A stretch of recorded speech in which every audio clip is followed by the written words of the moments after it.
Olá, boa noite, boa noite. Estamos aqui mais um Papo Reto com Zaratini, aqui diretamente do nosso estúdio no bairro do Butantã, São Paulo. E hoje eu estou aqui com o William De Luca, jornalista, produtor de conteúdo, hoje apresentador e jornalista do ICL, né? ICL, Instituto Conhecimento Liberta, ativista de direitos humanos, já foi até candidato a vereador pelo PT e hoje está lá apresentando um programa diário, né, William? Como é que você está? Tudo bem, deputado? Boa noite, obrigado pelo convite, obrigado a todo mundo que está assistindo a gente. Dá uma correria, né? O Brasil e o mundo dão pouco tempo para a gente parar para pensar, né? Quando a gente vê uma guerra começando, tem uma terminando e outra começando, e Donald Trump nos Estados Unidos, e o fascismo aumentando na Europa, e a ameaça bolsonarista no Brasil. Então, são tempos muito doidos para quem é jornalista, para quem é comunicador e para quem é ativista de direitos sociais, também de direitos humanos, porque são tempos difíceis, mas a gente tem feito o que a gente pode para atravessar da maneira mais tranquila possível. É isso aí. O William, você já participou de vários canais de internet, né? Não sei se trabalhou em rádio também, acho que em rádio também. Você também. Trabalhou em rádio, né? E hoje está aí no ICL, né? O ICL é uma estrutura mais avantajada, aí tem uma forma de produzir mais caprichada, vamos dizer assim, né? E você, evidentemente, conhece bem a internet. A gente está vendo que a política ela se fundiu muito com a forma de comunicação, né? Então, hoje você tem a comunicação. Quem faz política pela internet tem forma de atuar. A direita gosta de fazer coisas provocativas, fake news, polêmicas, né? E a esquerda sempre mais maneira um pouco. Você acha que essa influência, como é que você vê esse jeito de atuar na internet da esquerda e da direita? Você tem tempo para ver a resposta? Tem claro, bastante tempo. A gente tem... Nosso programa tem tempo. A gente tem vários problemas em relação a isso. O primeiro deles é que a direita pensa a produção de conteúdo para as redes sociais. Não formula política pública, não formula debate político. Os partidos do centrão, da centro-direita, da extrema-direita são partidos que não fazem formulação política, não tem debate, não tem fórum de debate. Como o PT tem fundação, o PSOL, o PCdoB, o PDT, o PSB, tem fundações para fazer o debate político, o debate social, tem ligação com os movimentos sociais para fazer interlocução com os movimentos e formula política pública. É muito mais fácil fazer política para as redes sociais sendo de extrema-direita. Porque você, primeiro, não tem compromisso com a história, não tem compromisso com política pública, não tem compromisso com absolutamente nada além do momento específico em que você quer fazer aquele corte para as redes sociais e fazer o seu lacre. É difícil trazer isso para o campo progressista e para a esquerda porque a gente tem muita formulação política. Isso impacta tanto no modo como a gente pensa a política pública como no modo como a gente pensa as redes sociais em si. A gente acaba tendo dificuldade por isso. Tem muita gente na esquerda que tem feito bons conteúdos. Assim, cito alguns colegas seus. O Guilherme Boulos tem feito um bom conteúdo. O Rogério Correia tem feito bons conteúdos. Pelo Brasil, a Natália Bonavides, deputada federal, também tem feito conteúdos muito bons para as redes sociais. Aqui em São Paulo, o Guilherme Cortes, do PSOL, que é deputado estadual. O Aluna Zaratini, que é vereador em São Paulo. Todos eles têm feito bons conteúdos de redes sociais, entendendo. O Pedro Rousseff, que é vereador em Belo Horizonte, pelo PT, tem feito conteúdos voltados às redes sociais. São coisas diferentes. As nossas políticas públicas do campo progressista são mais complexas e a gente não quer dar soluções fáceis para problemas difíceis. Do outro lado, se você diz bandido bom é bandido morto, você tem uma proposta aí. O que ela quer dizer na prática? Nada, né? Não tem um centavo de política pública. Mas tem um apelo para as redes sociais.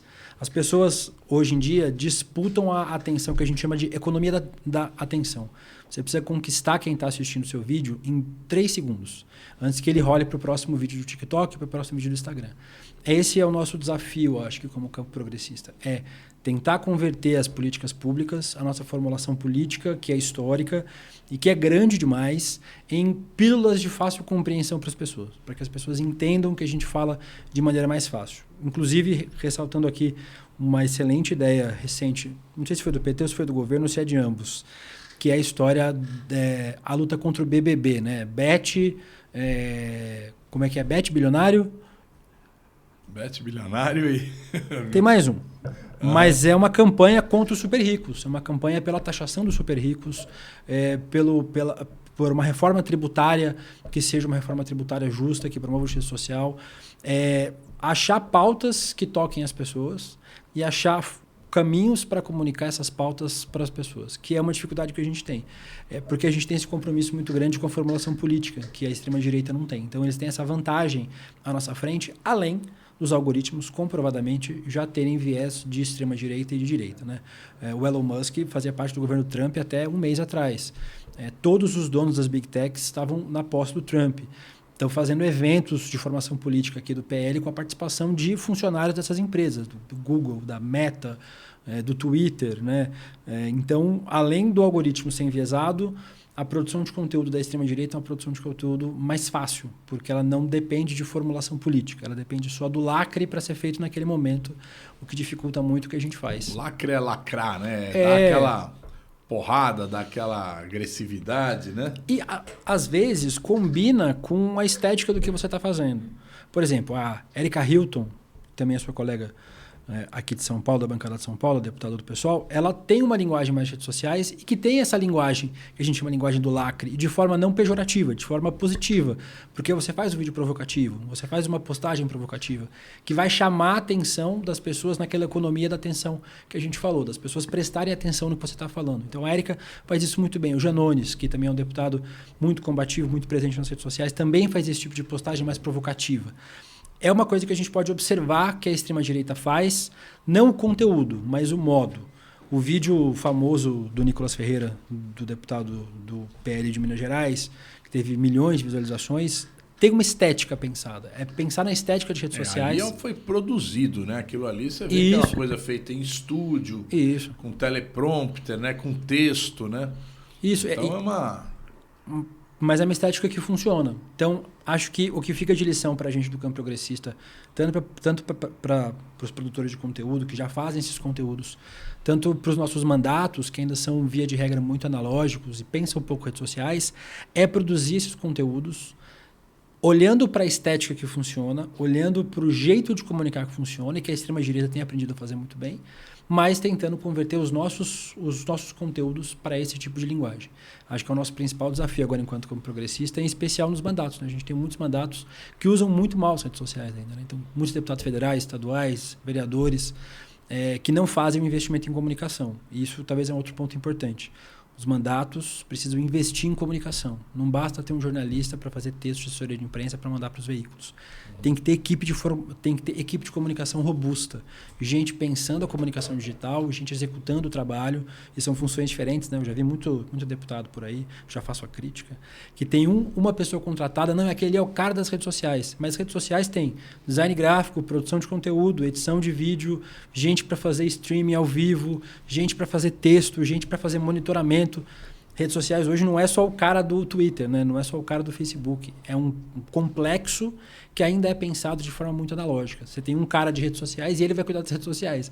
Enquanto você precisa ter um batalhão de gente pensando nisso e fazendo esse tipo de formulação de política de redes sociais. Tem alguns gabinetes que praticamente só tem gente para fazer isso. Não tem mais aquele assessor que trabalhava numa cidade, num bairro, numa região, né?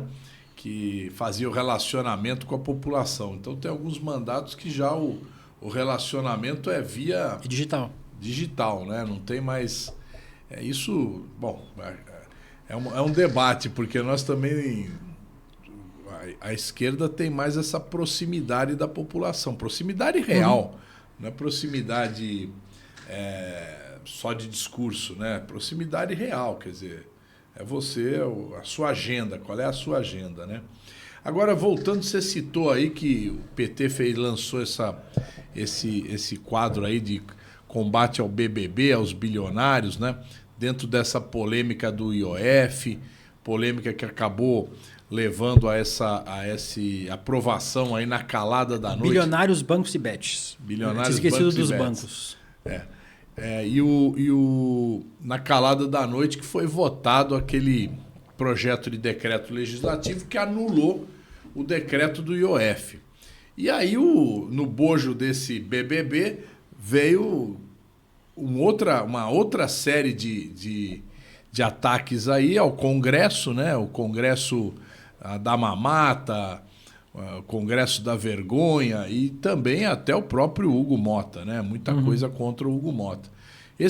Você acha que essa semana a esquerda venceu aí a parada? Como é que foi na tua avaliação? Eu acho que sim, acho que a extrema-direita fica assustada, inclusive. Acho que nem a esquerda esperava uma repercussão tão positiva. Quando a gente fala de redes sociais, a gente sempre fala de bolha, né? Tem gente que fala, a gente tem que furar a bolha, temos que furar a bolha. Gente, ter uma bolha é fundamental, tá? Tem gente que não tem bolha nenhuma. Então, ter alguma bolha é melhor que não ter nenhuma bolha. Então, construa primeiro o seu espaço de redes sociais, o seu universo de atuação, para depois você procurar os outros universos. Mas, nesse caso, a gente tem, obviamente, duas bolhas muito consolidadas do campo progressista e da extrema-direita nas redes sociais, e dessa vez, acho que a esquerda conseguiu furar essa bolha. É um debate que a gente só tinha visto na época da escala 6x1, né? Que o debate aconteceu no final do ano passado, foi atropelado por um monte de coisa, inquérito do Bolsonaro. Foi o debate que eu vi, como há muito tempo eu não via, pessoas comentando na rua. Falando, realmente, eu vi o negócio da escala 6x1, as pessoas trabalham demais, tem que trabalhar menos. São pautas que tocam o dia a dia das pessoas.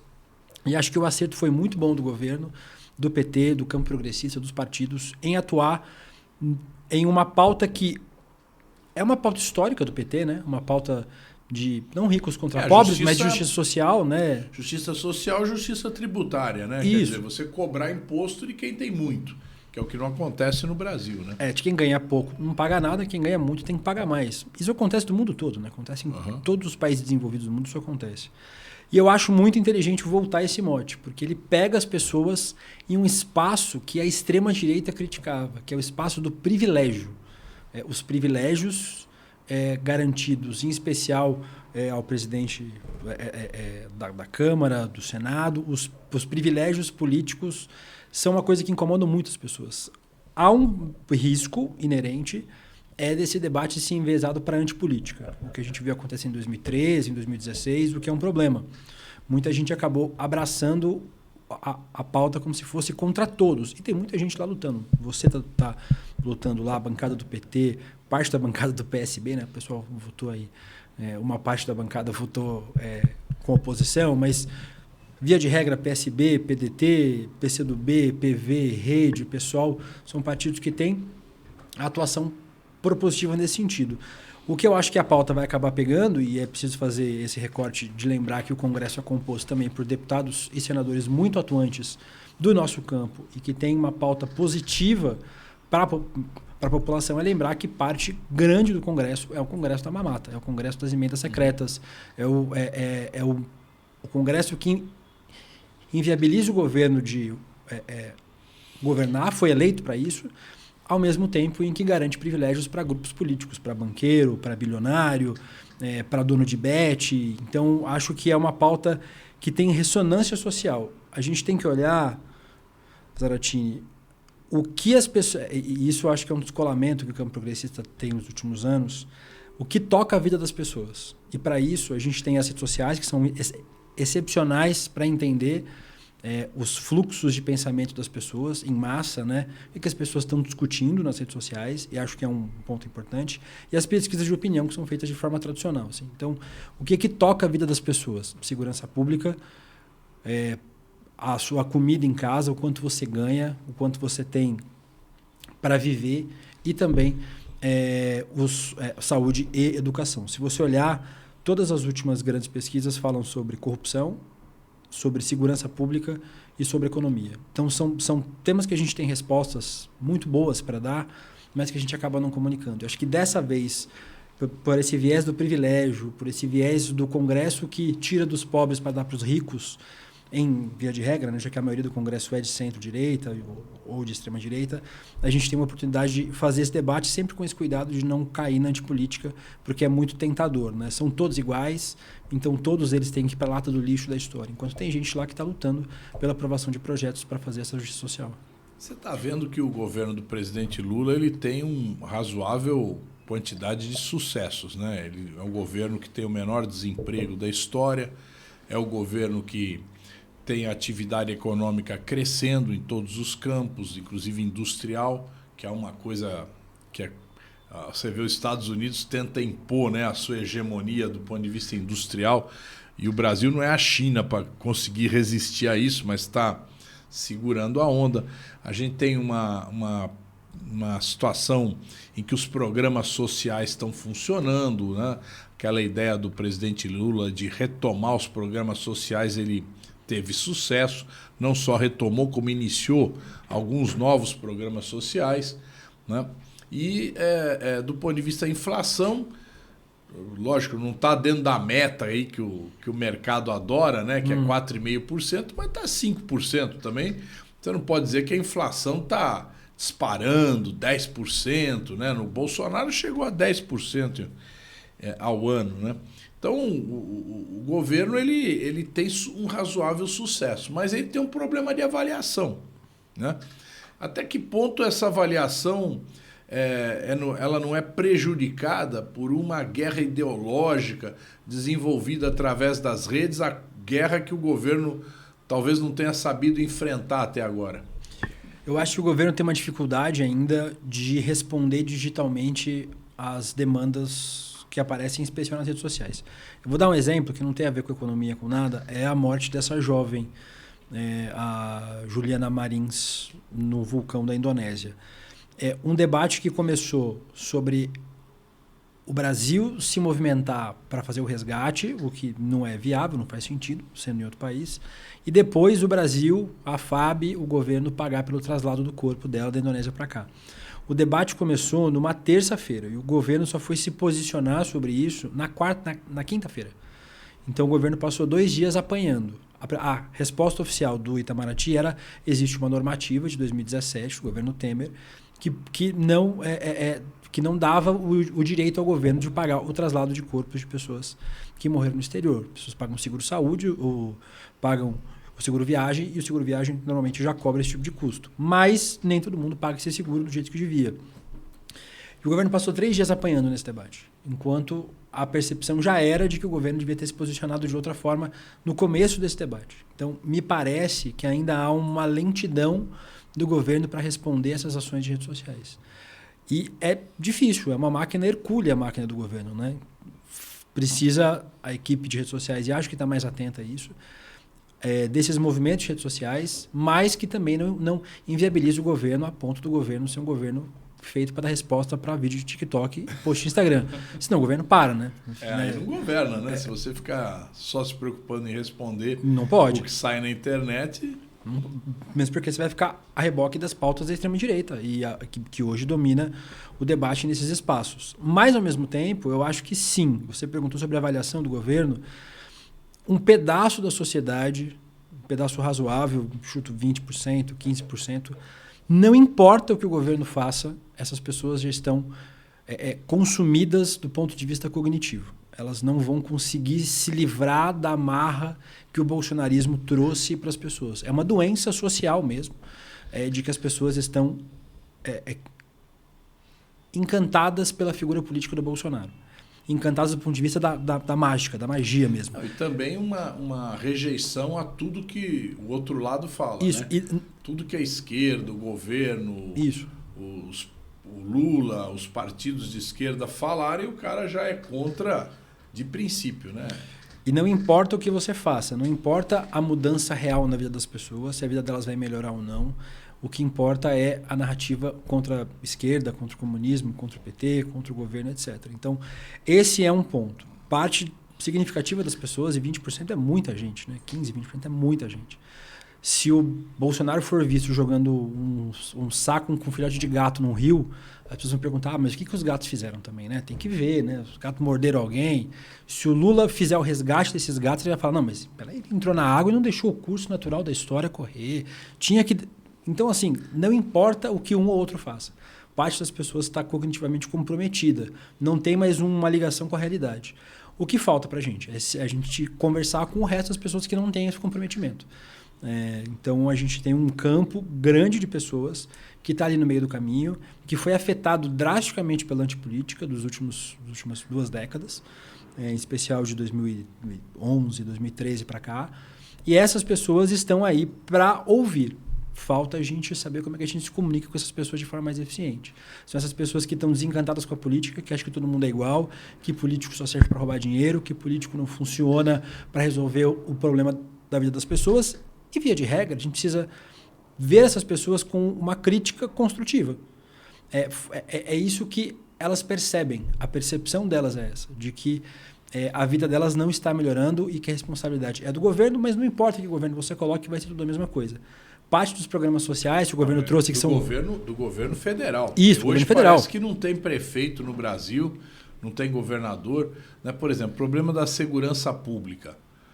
O problema da segurança pública para as pessoas é do governo Lula. Isso. Né? Sendo que o governo federal, agora, né, que fez uma proposta de emenda constitucional que vai dar a ele uma atribuição, a qual ele não tem hoje, de coordenar o sistema de segurança pública. O governo federal tem a Polícia Federal, Polícia Rodoviária Federal, que atuam num determinado tipo de crime, mas o crime comum, a segurança pública comum, são as polícias militares e as polícias civis, né, que deveriam investigar. E as guardas municipais, que agora estão mais fortalecidas. Então, né, isso dá essa impressão de que, porra, o governo Lula não cuida da segurança pública. Né? E a gente está vendo aí o Tarcísio, né, com os piores índices de segurança e o Derrite, capitão Derrite, construindo a moradia dele, né, de 3 milhões de reais, né, 4 milhões de reais. Então, é isso, assim, a gente conseguir explicar para as pessoas de quem é quem cada responsabilidade, cobrar essas responsabilidades publicamente. A gente teve aqui em São Paulo 200 ataques a ônibus nos últimos meses. Pois é. E nenhuma matéria cita o nome do Tarcísio. Não está noticiado isso. Isso. Não está noticiado. E nas notícias, hoje, inclusive, eu postei uma matéria do G1, o nome do Tarcísio não existe, assim. Então, não tem nenhuma responsabilidade do governo do Estado em relação a isso. Eles não estão investigando. É uma facção criminosa. Eu fui secretário de transporte e tinha, naquela época, no governo da Marta, muito confronto dos pirueiros clandestinos com os ônibus.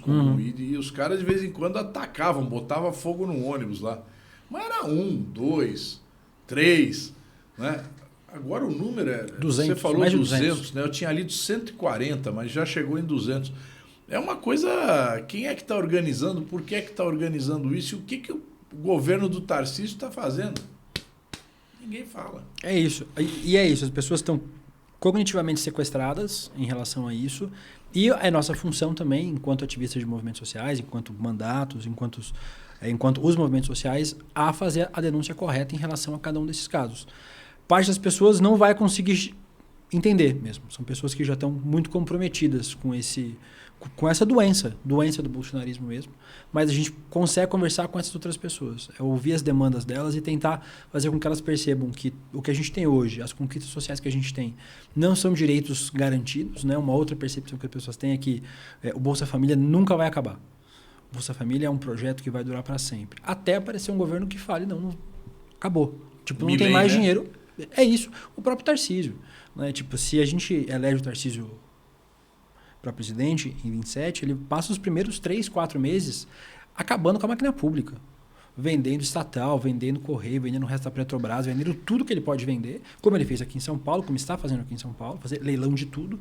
E também acabar com os programas sociais.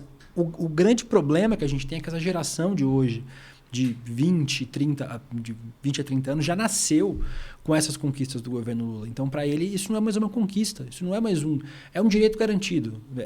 E que não vai embora nunca. E as pessoas não reparam que não existe direito garantido. Né? Você pode perder qualquer direito a qualquer momento. Está na Constituição, é cláusula pétrea, se você tiver 2/3 dos votos, acabou. Você vai derrubar e acabou, e você vai ter uma outra realidade. É por isso que essa próxima eleição é tão perigosa no ano que vem, porque a gente pode ter uma recomposição da Câmara dos Deputados e do Senado que favoreça esse tipo de mudança.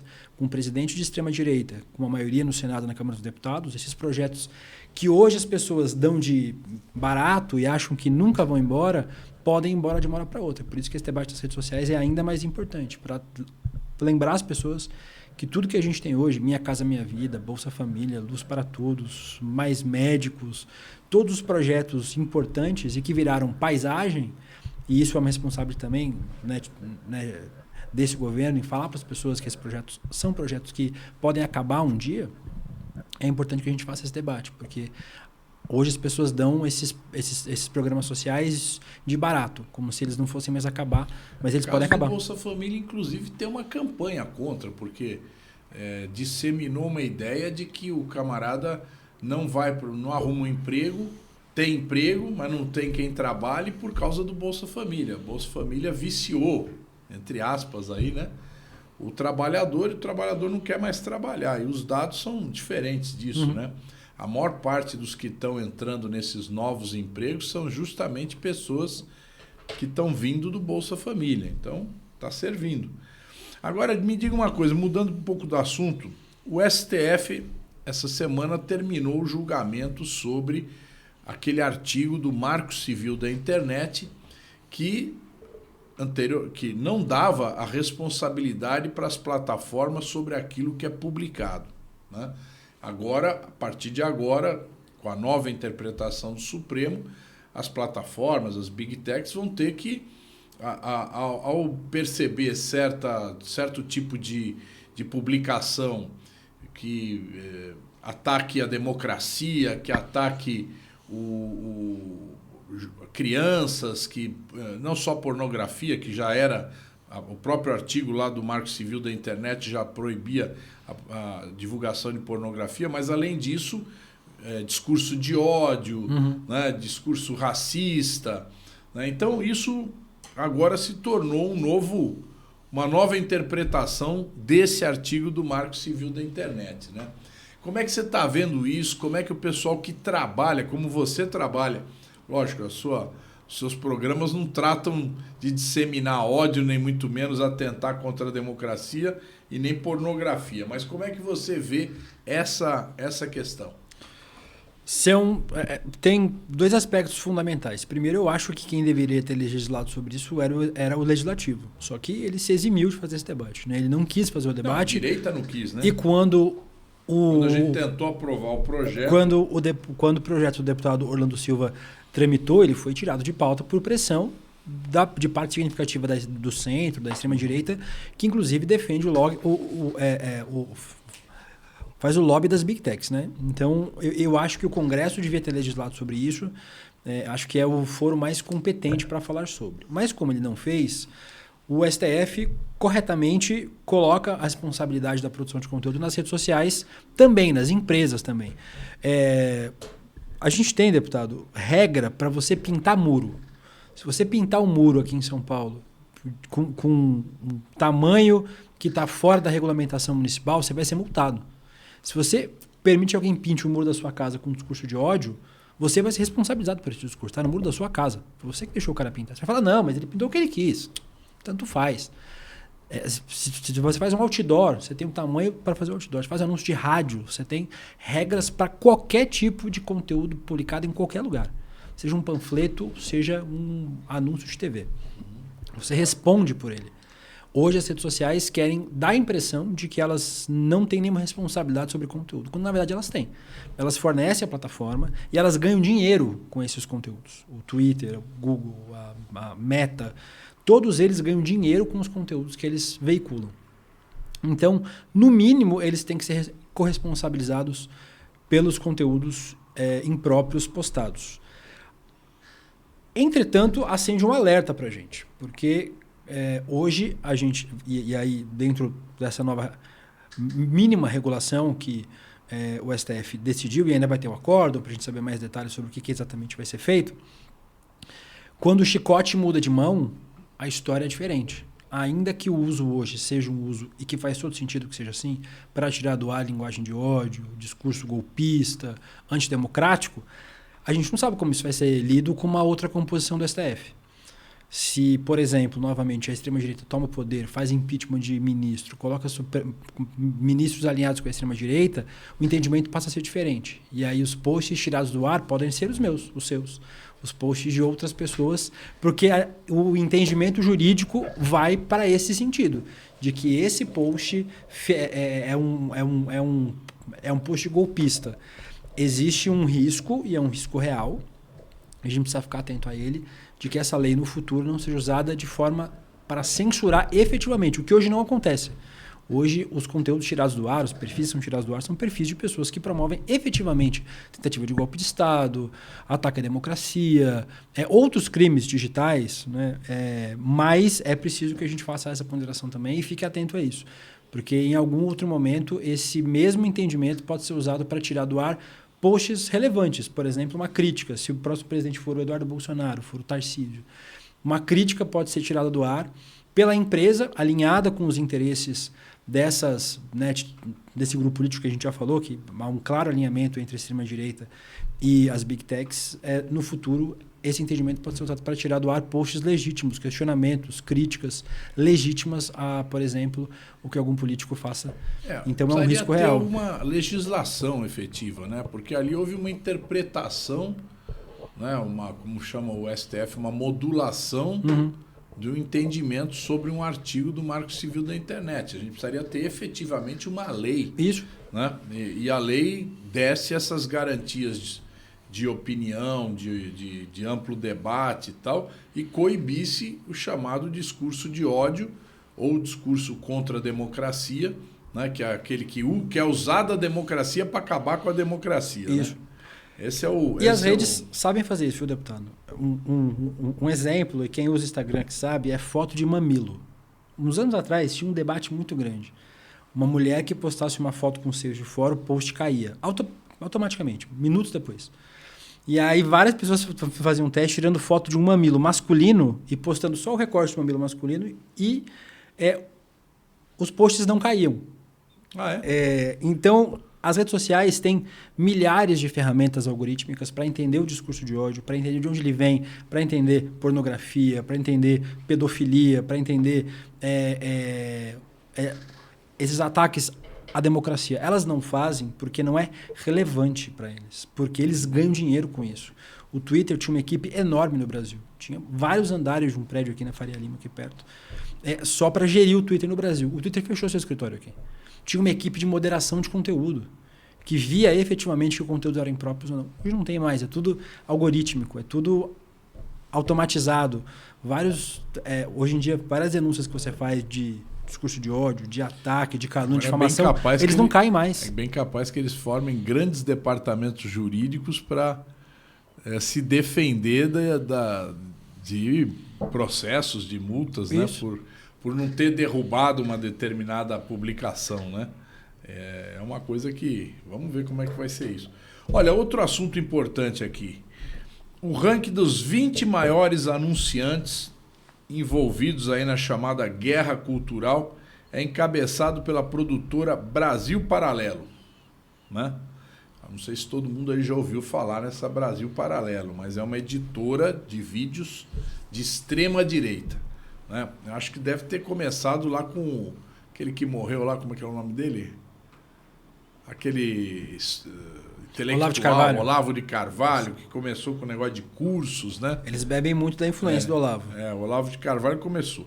Essa empresa já gastou 26 milhões de reais para impulsionar 75 mil anúncios entre agosto de 2020 e agosto deste ano agora, né? Do ano passado isso, em agosto de 2023, certo? Quer dizer, 26 milhões para impulsionar, para ter o retorno que é a venda dos cursos, dos vídeos, né? Então, tem uma aposta aí da direita também econômica nisso, né? Como é que você está vendo isso também? Porque nossos políticos, você citou vários políticos de esquerda que estão aí, mas tem pouco impulsionamento, pouco investimento nisso, né? O jogo é bruto, assim. O jogo é bruto porque o algoritmo, naturalmente, sem investimento, já... tem vários estudos sobre isso, vocês podem pesquisar no Google, muito fácil achar estudos que mostram que a extrema-direita tem uma primazia nesses conteúdos, né? Os conteúdos deles alcançam mais gente, chegam para mais pessoas. Além disso, eles têm uma estrutura melhor, né? A gente tem estruturas muito pequenas nos mandatos, nos movimentos sociais, nos partidos, em relação a esses conteúdos. E além disso, tem o poder da grana, né? Que destrói coisas belas, como cantava Caetano. Como canta, né? O Caetano tá vivo ainda. Isso é um ponto adicional, além do algoritmo e além da estrutura, é a grana. Eles têm como investir muito dinheiro nisso. Isso faz com que o conteúdo chegue para mais gente. E essa versão, porque o Brasil Paralelo faz isso, né? Ele constrói versões alternativas da realidade. E, obviamente, todo fato histórico é uma disputa, né? E, normalmente, a disputa é contada por quem ganhou o fato, né? A gente tem eles tentando reescrever a história. Tudo que o Brasil Paralelo faz, via de regra, é reescrever a história. Eles têm um documentário com o marido da Maria da Penha, contando como ele é um injustiçado, como, na verdade, ele é um homem que foi perseguido pela justiça e que... É isso, é reescrever a história. Você pega a história e reescreve. Fazem isso com a ditadura militar, que chamam de regime, fazem isso com o Paulo Freire, fazem isso sobre educação. História da União Soviética, do comunismo, né? É tudo isso. É uma tentativa de reescrever a história. É um revisionismo histórico com muito dinheiro para investir. Então, obviamente, a gente não tem como competir de igual para igual. Tem algumas iniciativas no campo progressista. O próprio ICL, onde eu trabalho, o Instituto Conhecimento Liberta, é um espaço que também promove cursos progressistas, com viés progressista, que traz debates importantes, mas, obviamente, o tamanho do investimento é incomparável. Assim. Eles têm muito investimento. Então, além dos algoritmos favorecerem a extrema-direita, além dos conteúdos que eles fazem serem conteúdos pensados para viralizar e para estar nesses espaços, eles ainda têm uma máquina como o Brasil Paralelo, com muito dinheiro para investir, e aí você impulsiona ainda mais os seus conteúdos para mais gente, o que torna o jogo ainda mais duro. Assim. E a gente critica muito a forma como a esquerda faz comunicação, como o campo progressista. Realmente tem pontos que podem melhorar com pouco investimento, com investimento em estrutura, investimento em equipe, mas é impossível a gente comparar o que as pessoas fazem, por exemplo, como o Brasil Paralelo, uma empresa que tem um investimento milionário só para impulsionar os conteúdos, fora o que eles gastam nas produções em si, que são produções muito bem feitas do ponto de vista técnico, mas que o conteúdo, obviamente, é um conteúdo de revisionismo histórico. Então, é um jogo muito bruto, muito difícil, por isso que cada vez mais o campo progressista precisa sentar para debater e para encontrar junto os caminhos e as alternativas para que a gente tenha outros espaços para poder competir e combater espaços como o Brasil Paralelo. Olha, dos 20 principais anunciantes, 34 milhões foram gastos pelos chamados conservadores ou extrema-direita, né? E 10 milhões pelos progressistas. Então você vê que tem uma diferença aí só nisso de pagamento de anúncio e tal, fora a produção em si, né? Que é a produção de cada um desses materiais, desses posts, né? Bom, outra questão, você tem visto aí também o número de grupos extremistas que estão crescendo nas redes sociais, né? Você que acompanha mais de perto aí, como é que você está vendo isso? Essas redes, o Discord, que são redes aí que promovem esse tipo de publicação, né? Como é que isso está chegando no Brasil? Como é que isso está entrando na juventude brasileira? Como é que você avalia isso? A gente volta no debate da regulação. Esses grupos de ódio sempre existiram nos espaços mais restritos da internet, né? A gente sempre teve grupos neonazistas, grupos de ódio a minorias, LGBTQIA+, pessoas negras, mulheres, grupos masculinistas, como eles mesmos se referem, né? Grupos feitos para misoginia, feito para ataque ao feminino, para ataque à mulher. Esses grupos sempre operaram em uma camada mais oculta da internet, né? E hoje eles têm essas camadas mais superiores para atuar, como, por exemplo, o Discord, que você citou, e outros grupos, os fóruns, né, de internet, os chans, que a gente chama, que são grupos onde esse tipo de debate acontece. Mais uma vez, a gente volta no debate da regulação das redes sociais. Com uma regulação efetiva, você tem O Discord não tem escritório no Brasil, não tem. Né? Nem o Twitter tem mais, imagina o Discord. E isso é um outro ponto importante. Acho que redes sociais que querem operar no Brasil têm que ter escritório no país. Se você tem usuários brasileiros, uma rede de usuários que faça sentido, você tem que ter um escritório aqui para poder responder isso. A empresa tem que estar instalada no país. Isso. Né? E por isso mesmo, pela falta de regulação, esses grupos extremistas usam as redes sociais para captar novos membros e para promover ataques. A gente teve ataques aqui em São Paulo, teve ataque na Bahia. A gente importa o comportamento desses grupos extremistas de outros países. Nos Estados Unidos, por exemplo, eles também atuam nas redes sociais para capturar jovens que são doutrinados para a extrema-direita, que são doutrinados para cometer crimes em escolas, por exemplo.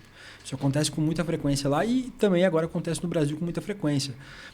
Os desafios para os jovens, por exemplo, para se sentir parte de grupos, os jovens têm que cumprir desafios e acabam morrendo. Tem a história da menina que morreu há pouco tempo atrás, há poucos meses atrás, do tal do desafio do desodorante. Então, é um espaço onde o pior do ser humano habita a internet.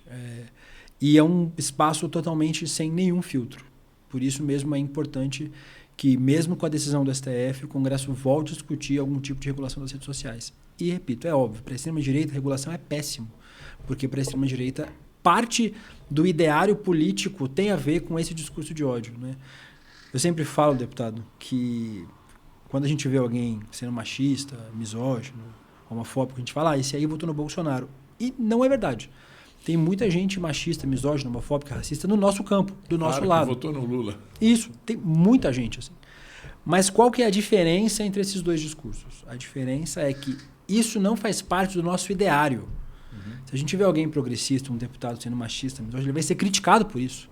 Ele vai responder por isso nas suas bases, para os seus eleitores, para as pessoas do nosso campo. Se a gente vê alguém do PSOL, do PT, do PCdoB, agindo dessa forma, a gente vai questionar a pessoa e vai falar, não pode fazer isso, amigo, você está errado. Para a extrema-direita, isso é pauta política, isso é pauta de política pública. A misoginia, o combate aos LGBTs, a homofobia, o racismo, é política pública para essas pessoas. Então tem uma diferença muito clara. Por isso, se as redes sociais forem reguladas para combater discurso de ódio, quem perde é a extrema-direita. Porque enquanto a gente perde voto, se o deputado, por exemplo, faz um post homofóbico, vai ser criticado, vai perder voto, vai perder seguidor, vai perder eleitor, vai perder capital político. Se o Nicolas faz a mesma coisa, bota uma peruca e vai para o Congresso para atacar pessoas trans no mês do orgulho da mulher, no dia da mulher, ele não perde voto, ele ganha, porque a política pública dele é essa, é machista, misógina, racista. Essa é a principal diferença. E para a extrema-direita, regular as redes sociais é muito ruim, porque eles perdem um espaço para disseminar esse tipo de conteúdo que para eles não rende processo, cadeia, multa, rende voto. Rende voto. E rende seguidores, né? Tudo isso. E por isso que tem esse crescimento bastante...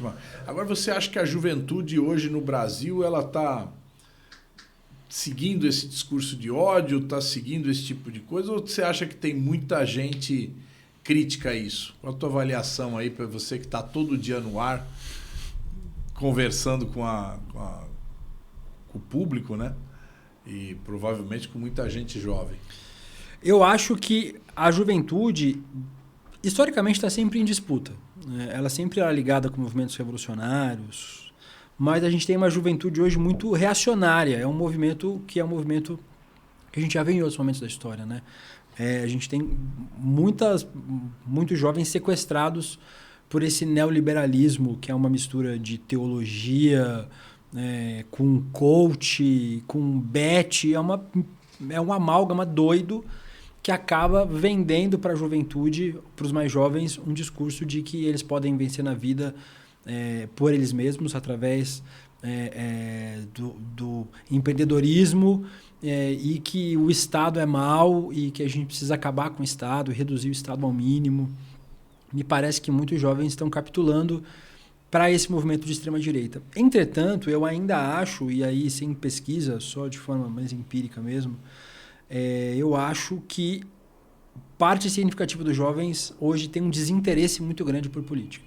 E aí acho que é um efeito ainda das jornadas de 2013, que tiveram o seu valor no começo, dos debates que faziam, mas depois foram capturadas pela extrema-direita e acabaram virando um discurso contra tudo e contra todos, um discurso antipolítico que desembocou na extrema-direita, elegendo Bolsonaro e uma bancada enorme de partidos de extrema-direita. Acho que o debate com a juventude precisa ser feito, mas volto a dizer, a gente tem não sei se arrogância é a palavra certa, mas um senso de entendimento que a gente tem a solução para os problemas. E a gente até tem a solução para muitos desses problemas, mas ouvir as pessoas é importante. Então, Por isso, os partidos, os movimentos sociais, os mandatos têm que ouvir as pessoas, ouvir esses jovens. O que eles querem, o que eles pensam. Em vez de a gente entregar uma política pública pronta, dizer, não, o seu problema é emprego? Está aqui, tem política pronta, tem emprego aqui. Ah, segurança? Então a gente tem a política pronta aqui. Vamos ouvir as pessoas e construir junto, como historicamente os movimentos sociais, e em especial o PT sempre fizeram, né? Acho que é o partido mais participativo, acho que do país e talvez do mundo, que ouve suas bases, ouve as pessoas. Foi o partido que criou os tais dos orçamentos democráticos, né? Os orçamentos participativos. Voltar com essa tradição de escuta. Construir política pública a partir da base, ouvindo as pessoas, em especial essa juventude. Eles têm muitos dilemas que a gente não consegue entender por um gap geracional mesmo, né? A gente conversava antes desse nosso papo começar sobre como a gente tem uma bancada de deputados, e aí de todos os partidos, né? Mais velho, com um gap geracional muito grande em relação a essa juventude, né? A gente precisa usar os interlocutores que a gente tem disponíveis para ouvir essas pessoas e construir política pública junto, para entregar para elas o que elas precisam e não só o que a gente acha que elas precisam. E o PT teve, você falou de 2013 aí, né?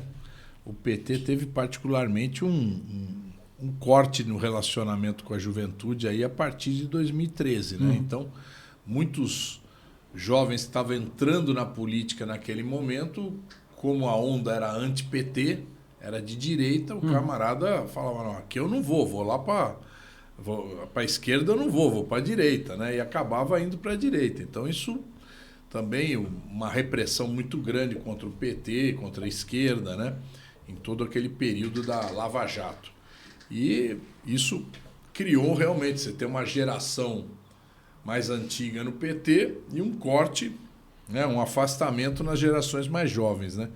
E isso reflete no governo, né? Como é que você acha que o governo faria essa política de comunicação, no fim das contas? Quer dizer, essa política que você acha que o governo não está fazendo a política de comunicação digital? Como é que você enxerga essa...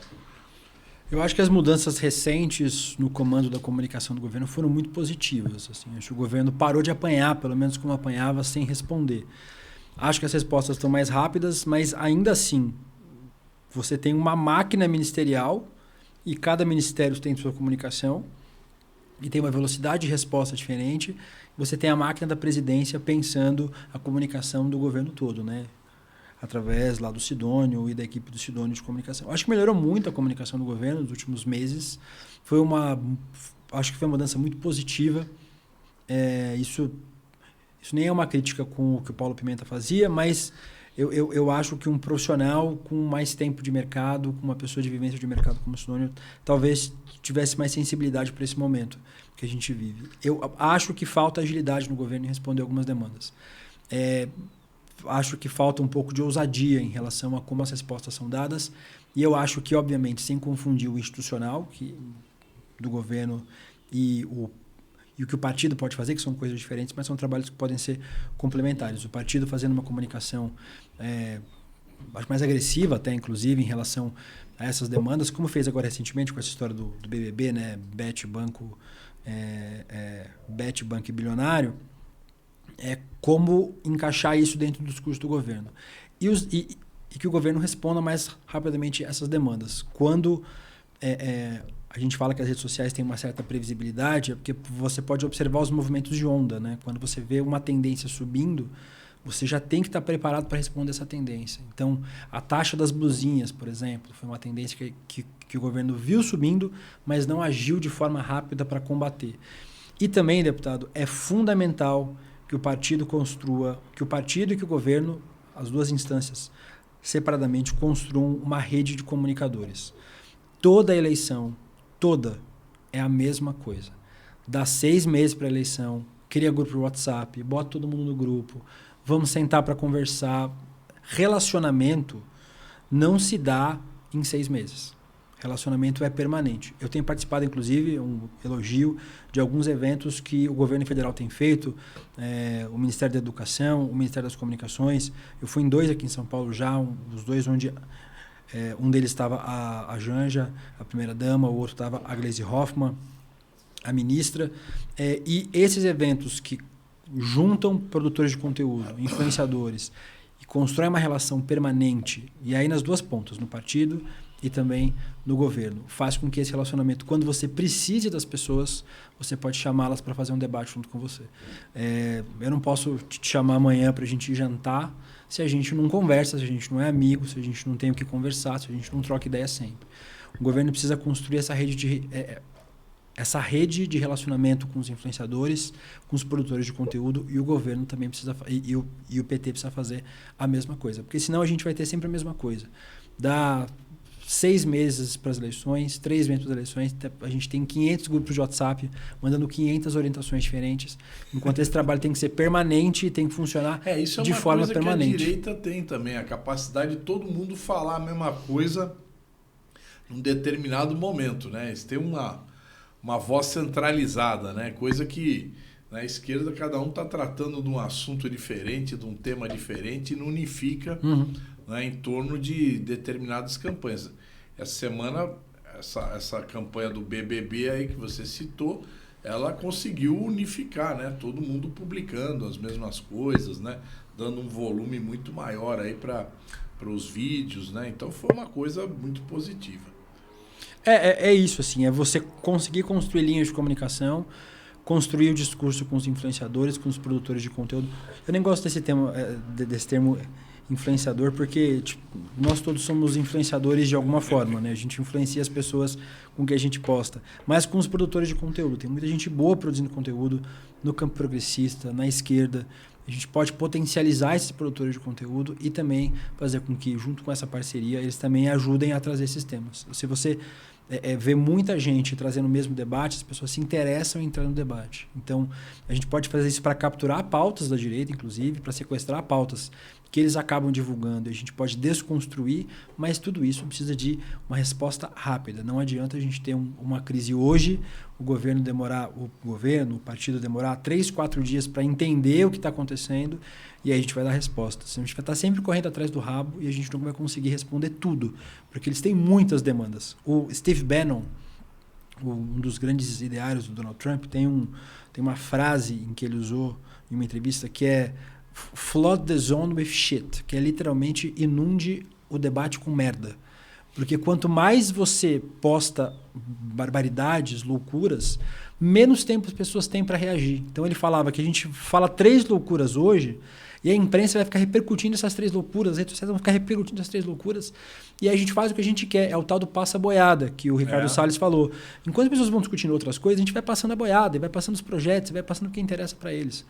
Então a gente precisa ser rápido para responder a esses ataques infundados, a essas crises que a extrema-direita cria, mas a gente precisa ir para o ataque. Então, para mim, um dos pontos mais positivos dessa semana é que a gente partiu para o ataque. A gente saiu da defensiva, de estar sempre defendendo a conciliação e o debate, que também é importante na política, mas as redes sociais, elas entraram na onda desse debate porque é um tema que pega muito para as pessoas. Então, não tem mistério, deputado.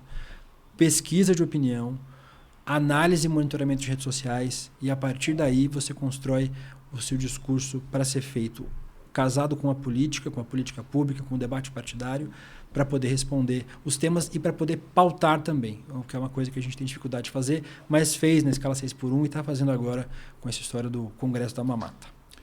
Muito bem, William De Luca, quero te agradecer. Aí você pode deixar como é que é as suas redes. Fala a sua rede aí também, qual que é o... Vocês podem me encontrar no Twitter com @Deluca, DELUCCA, ou no Instagram. DELUCCA. Ele fala rápido. @Deluca. É tempo de TikTok. E também no Instagram e nas outras redes com Deluca William. Então, é fácil de achar. Se colocar no Instagram, no TikTok Deluca, você já vai achar o... E aí acompanha as tuas atividades lá. E todos os dias... E todos os dias... De segunda a sexta-feira no ICL Notícias N1, primeira edição, das 8 às 10h30. E no Rolê ICL das 11h30, meio-dia e meio. Eu estou de férias agora, até o dia 14 de julho, mas depois estarei de volta lá, todos os dias. É isso aí. Obrigado, William. Agradecer a todos que nos assistiram aí. Essa verdadeira aula de comunicação. Obrigadão, hein? Obrigado, deputado. Tamo junto. Valeu.